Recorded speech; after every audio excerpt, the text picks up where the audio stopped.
What's up, guys? Welcome back. In today's video we have a great 5-0 set which I like to call, I'm going to call this set I'm going to give it a code name. I'm going to call it 4LL5. 4 lost leads and a 5-0 set. So it's a 4LL5 set, which is phenomenally awesome because, again, it's hard to win. Just in general, it's easier to win when you win the lead, but it's much harder to win when you lose the lead. And so being able to pull off a 5-0 set with 4 lost leads is incredible. And so shout out to Mesonyxx, I think I pronounced it right, for giving me Charlie. He sent me this set, and it features some of my favorite Pokemon. I mean, Obstagoon is one of my favorite Pokemon in Great League, and also Hypno and Meganium, 2 solid picks. But the reason, obviously, like I just said, the reason this set is so good is because he loses the lead 4 times. 4 times, I can talk, out of 5, and still pulls off the win. So let's just see how he does it, and we'll do pronunciation tomorrow because I totally forgot and I'm already filming, so let's just keep going. So let's get it. First game, we're just going to jump right into these sets and see how he deals with these leads. Okay, so first trainer is against a Galvantula. I don't know why it took so long to go, but anyways, Galvantula can, of course, beats Obstagoon in the lead, especially with Lunge, deals super effective damage. So he switches into Hypno to get, the super effective damage with the Fire Punch, but the opponent switches out beforehand, so dodges, avoids getting hit with the Fire Punch. Comes in with Vigoroth, and this Hypno is just going to throw a Thunder Punch and just try to get as much damage off as they can. But this is also not a great situation because if Vigoroth wins, Obstagoon cannot come back in because those counters will do a lot of damage, and it's kind of risky to come in at this point, I think. So they're going to come in with Meganium, so that's a good choice. And still holding on to these shields. Let's see if he shields this first one. Okay, gonna hold on to the shield for a little bit longer. Gonna save him for, I would imagine they would shield at least at some point. Okay, not gonna shield. So very gutsy play, saving these shields for the Obstagoon, which is probably a good idea. You want to save at least one shield because you know they have a Galvantula, you know Lunge is super effective, and so you want to save a shield just for that situation. And so, being in this situation now, they have 2 shields, which is going to be very helpful in winning this matchup because, oh, and they get the boost, so that is huge, huge, huge. So now the Obstagoon is going to be shielding this Lunge, and then just going to be able to throw a Night Slash. This should KO. This would probably KO without the boost anyways, but yeah. But the Lunge did lower its attack by 1 stage, so it is, I think, at a 1 stage increase. And then Galarian Stunfisk comes in. This is a great matchup for Obstagoon with the attack, and gets another attack boost. So gonna be able to shield us anyways. I don't think the boost mattered too much because the counters deal super effective damage and they had a shield. So very, very good game. Able to take game 1, and let's just go into game 2. Comment below how you guys are doing so far in season 6. I did my stream today on Twitch, and I think I got to rank 12 or no 11. I can't remember. Maybe it's rank 11. But yeah, then I got the glitch where my rating is just showing as a white box. So thank you, Niantic. I forget what my ranking is. But anyways, back to the battle. Loses the lead again, switches into Hypno again, and then gonna just lands a Fire Punch against the Stunfisk. That was pretty nice because the Stunfisk is now at 50% health, and so this will be a little bit easier to manage. I'm anticipating not shielding. Gonna probably save those shields again for the Obstagoon.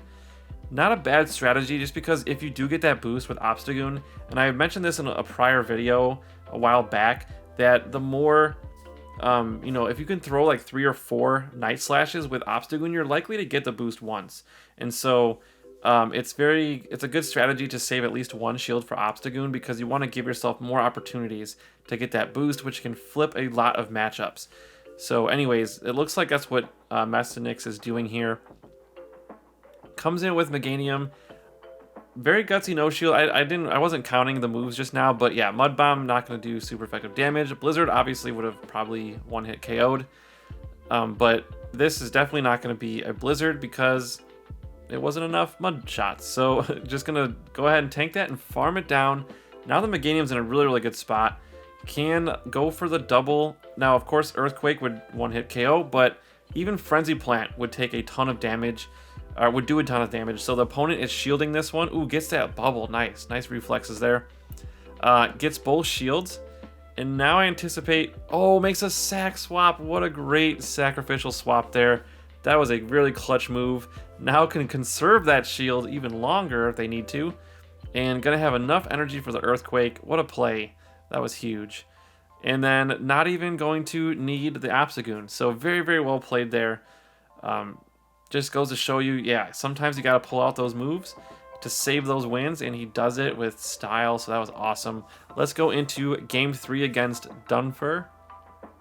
Now this is in rank 8, so I imagine since he sent me this footage, he's probably up to rank 10 or 11 by now at least. Runs into another lost lead, surfetched, so has to switch out, switches into Hypno. Just getting horrible luck with these leads, because fighting, you're double weak to fighting being the dark and the normal type. So when you see a fighter, it is just awful. You gotta get out of there as soon as possible. Mew comes in and is gonna throw, what move will it have? Surf, okay. And then this Hypno is just kind of, I'm wondering if they're doing the strategy where like you keep throwing quick moves, trying to get your opponent to waste their energy, because they're scared that you're gonna throw a charge move, because you did overfarm there. So sometimes I do that, but I don't do it often. But sometimes, like, if I want them to throw their energy, I will purposely not throw a charge move. I'm wondering if that's what their strategy was there, because that's interesting. Oh, gets a boost again. Oh, man. This is not good for this Mew. And gonna shield. Good shield there. I would have probably done the same. This Night Slash, even not boosted, would still knock out the Mew. So I'm wondering, so they're going to just let it go? Oh, they don't have a shield anyway, so comes in, oh, with a surfetched, and so you have to, I think you have to shield here. Yeah, because a lot of those moves would still do a lot of damage. And even despite getting super effective damage, oh, they switch into an Azu. This is not good. Oh man, a powered up gunk shot. Let's just watch what happens. Oh, one hit KO. Okay, and now Surfetched is coming in.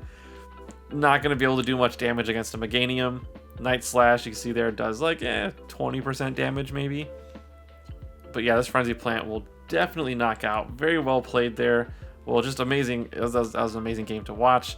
Of course, the boost helped, but yeah, still had some great matchups there despite the lead. And yeah, it takes game 3. Let's go into game 4. This is a very cool set. Definitely enjoyable to watch.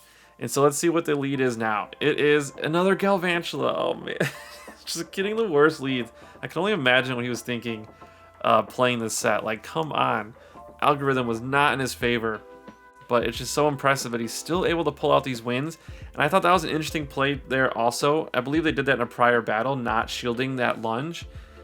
Saving the shields for the Meganium and the Obstagoon. Very interesting strategy, because a lot of people, when they lose the lead, they'll try to win the lead back in the secondary matchup. But you see here, this person's not going for that strategy. Now, obviously, if their opponent didn't shield that, you could have won. But just kind of, I think their strategy was just save these shields for Obstagoon and then, you know, try to get a boost and then like just run over the rest of the team. And if not, if you can get rid of the shields, you can Earthquake your opponent, and that does a ton of damage too. Of course, so does Frenzy Plant. So I think that's a really good strategy for this team. It's just don't worry about winning switch advantage, worry about burning shields.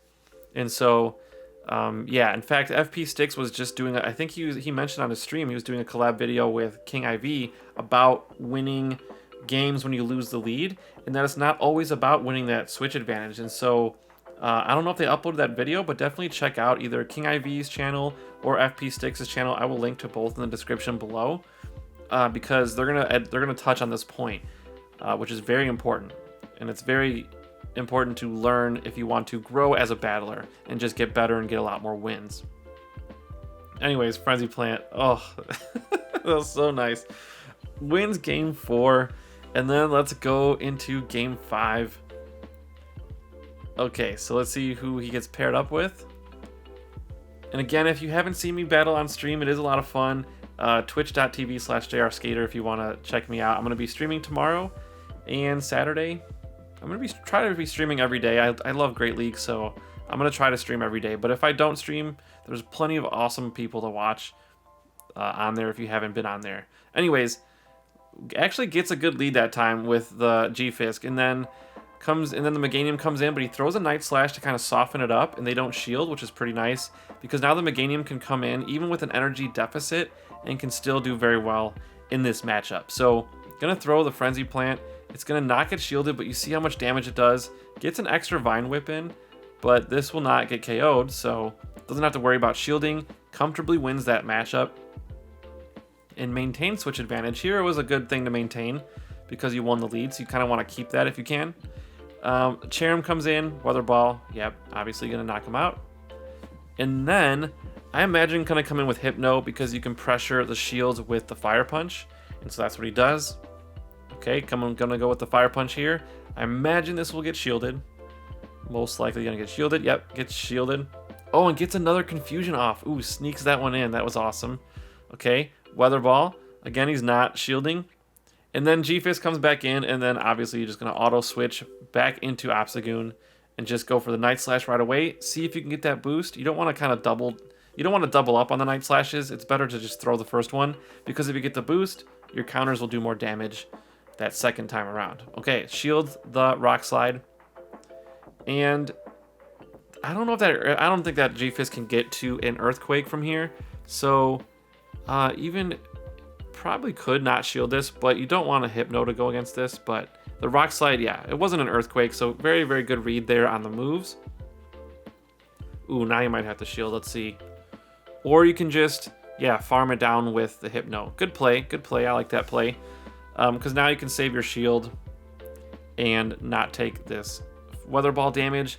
And then the Fire Spin will knock this out, and then one Confusion will knock out the Galarian Stunfisk. So very, very excellent set.